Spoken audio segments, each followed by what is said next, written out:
got members of the Keen's Dance Company of New York here with us.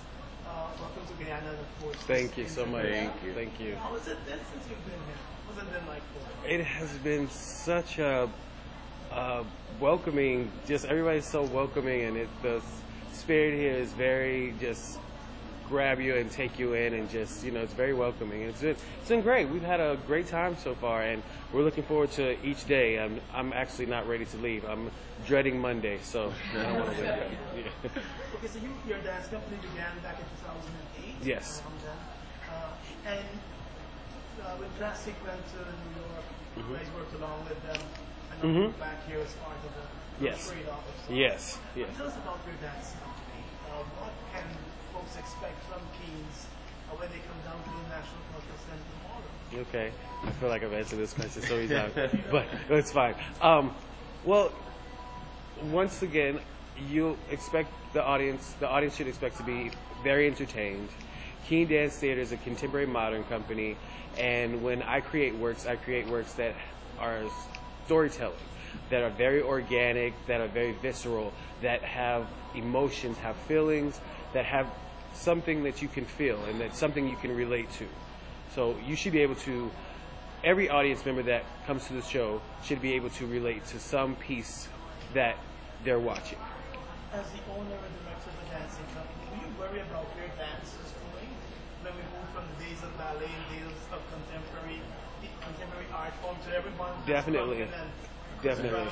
Yeah, because the arts, you know, the media can change the arts into this big, you know, I mean, even though I love Beyonce and Chris Brown and Jay-Z and all these other artists, but the young dancers and artists that are looking at the performing arts only see that side of the performing arts. And there's so many different art forms. There's, you know, there's dance, there's theater, there's opera, there's so many different art forms, and it's just nowadays you only see one thing. It's the media is hyping up this R&B thing, and it's just so different. And I think the performing arts is kind of taking this back seat to this new stuff now. So it's really hard to like push it out and get young people to know that without Beyonce, you know, there wouldn't be a Beyonce if there wasn't, you know, a Marian Anderson or, you know, Tina Turner, Leontine Price. There wouldn't be a Chris Brown or Usher if there wasn't an Alvin Ailey or Michael Jackson, you know, James Brown. So it's we have to push that out and let the people know, let the young people know that you got to know where you come from. So I've always wondered, you go to these dance productions and you see a 2-3 hour production, 15, 20 dances. Sometimes you have one dance appearing in about 10 of them. It's always trying to figure out how do you dance remember their steps. Oh well, that's a job of being a dancer. Right. You learn that from the very beginning. You know that once you step into a class and a teacher gives you a combination, you have to remember that combination, because I'm very old school, and when I used to take class, I had teachers that give you the combination once. You know, you'll probably get a few questions in, but usually teachers back in my day would say questions are very unnecessary. So it's just do it and move on. Sure. Now, coming to Guyana, your first time here? Yes. And taking the stage before a crowd, now you're not so sure how you're going to react. Right. Is there that fear that exists for dancers as it does for other artists? Absolutely. There's that fear, but it's also exciting, and it's like thrilling because you can't wait to step on the stage, and even if they might not like it, we want to make you like it. So we're going to even push further. We're going to push more. We're going to do more, because eventually you will stand up and clap for us, because we are going to just push until we can't push anymore. Right. What about the Caribbean influence? Is there a Caribbean influence in the dance? We're seeing the Rihanna videos now where she's coming back home to the Caribbean in terms of her dance moves. Yeah. And so is that something you guys pay attention to, more along the classical Nina Simone, Sarsday?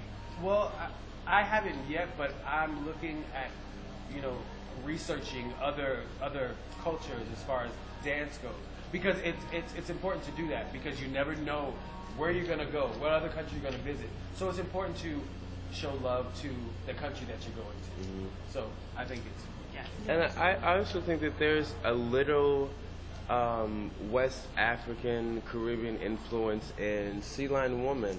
Yeah. There's a few steps in there that, you know, kind of give you that Caribbean feel. It's very grounded. It's very hippie, you know, in that piece. Sings with spirit as well. Mm-hmm. Yeah. Pretty grounded piece. As dancers, is it difficult being original? Sometimes you go to a dance show and you say, I think I've seen this before, Yeah. or I've seen some of the moves. yeah. Is it difficult to move away from textbook? Dance is it's universal, first of all, but it's recycled. It just recycles itself.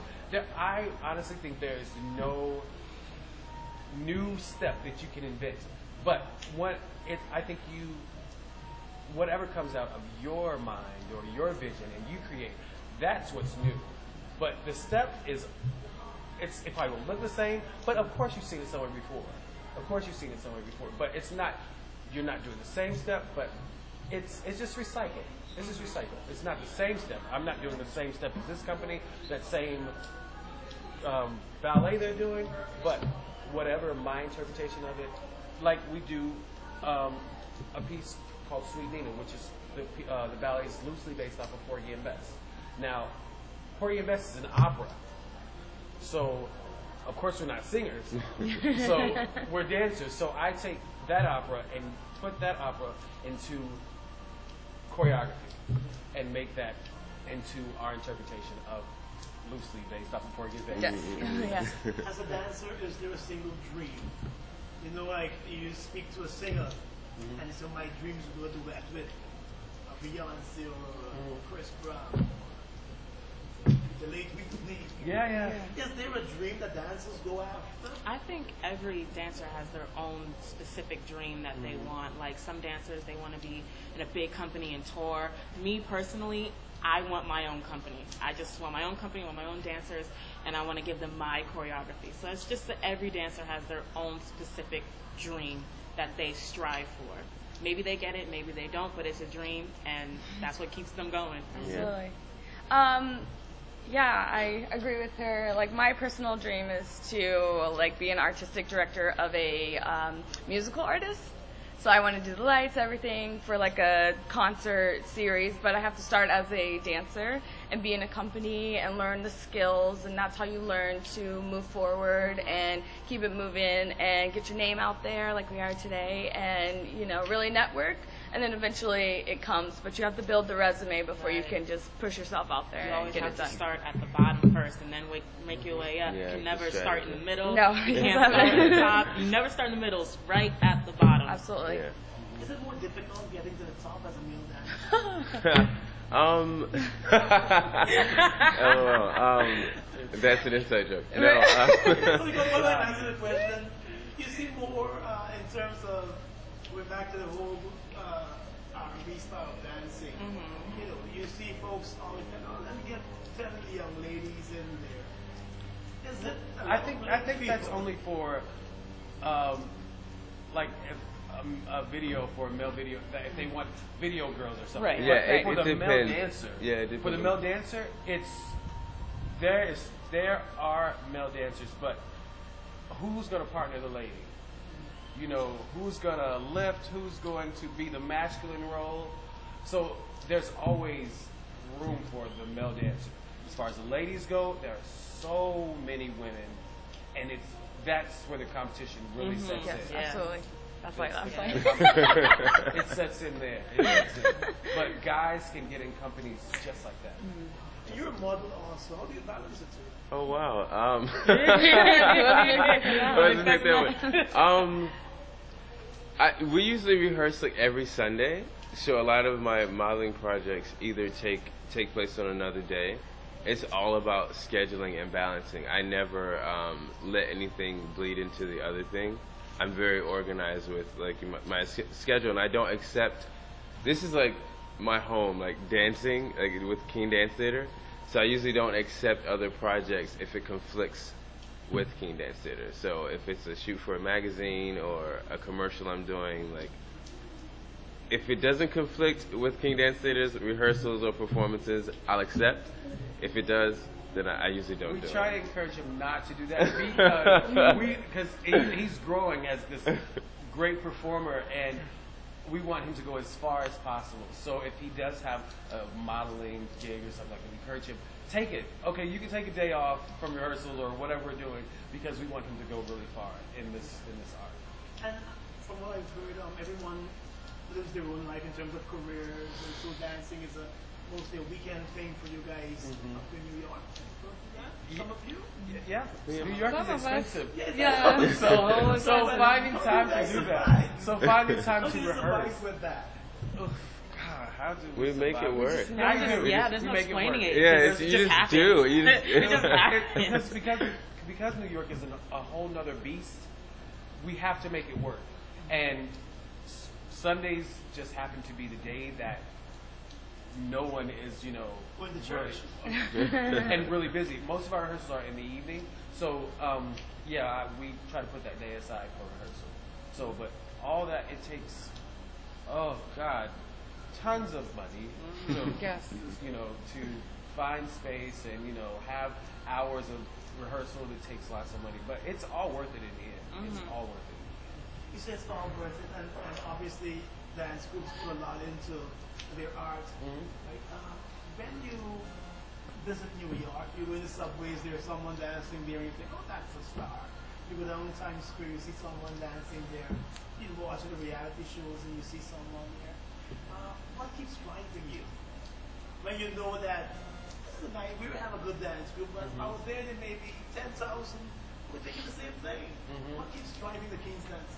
I think opportunities like this, and the hope for future things like this is huge for us. Yeah. It is. This is like the biggest thing that we've done. But Monumental. after like the first or second day, Classique and King Dance Theater have already been talking about future projects and doing a performance together. And I'm like, just the hope of doing that keeps us pushing and okay, as soon as we get back, Sunday we have rehearsal and they're like, what's going to be the new concept, for a show in December or something like that. It's just the hope for more and bigger things because it's like the sky is really the limit. It's like, what more can we accomplish, working together with such an amazing group and with this new partnership with Classique. What more will come out of this? So I think the hope and the expectation for more drives us to keep pushing harder have to keep focusing and working on harder. what's in the future. Because then if you focus on everything else, you'll get distracted. Yeah. So if you keep focusing on, okay, what's next, and then next thing you know, boom, you're big. You just blow up. Yeah. That's just that's just how it is. Right. Boom, there it is. On Sunday in Guyana, we'll have the finals of what's called Oh, yes. Feel the beat. Yes, Which absolutely. started as a reality show to over 500 dancers. It's now down to just 6. Only one person will walk away at the winner. What would each of you say to the other 499? To the other Try again. 499? Come back for the Try next again. audition. Don't You take know- no for an answer. Exactly. At all. Don't take ever no for an answer. There are so many resources out there now. It's ridiculous. YouTube, you can watch different beginner ballet videos. I know I do it. You can watch different beginner different techniques so that you can use these resources and learn from dancers everywhere across the world. And study those. I would say, get in the mirror and try to mimic, what they're doing in these videos, and come back, for the next audition and try it again. I actually auditioned for So You Think You Can Dance back in New York. I made it to the television auditions and then got cut. But I'm growing, and I, eventually want to go back and audition again, and I definitely am. So I would encourage them to do the same. I would also say you can't compare yourself to everyone else. Right. Like if someone is doing well and you see them on TV and they're in the final 6, don't compare yourself to that person because you're nothing like that person. You're on a different journey, a different path. You need to find your own way, and the minute you start comparing yourself to someone else is the minute that your spirit gets low. Keep your spirits high and just know that you're on your own and you're going to do the best that you can personally. Thanks a lot for your time. And Thank you. Thank you. No problem. Thank you. Your names, just for the record. John Keane. Lawrence Goodwin. Simone Mincy. Deandra Daly. Thanks a lot. 22 years. I'm 22 years old. And I'm 22.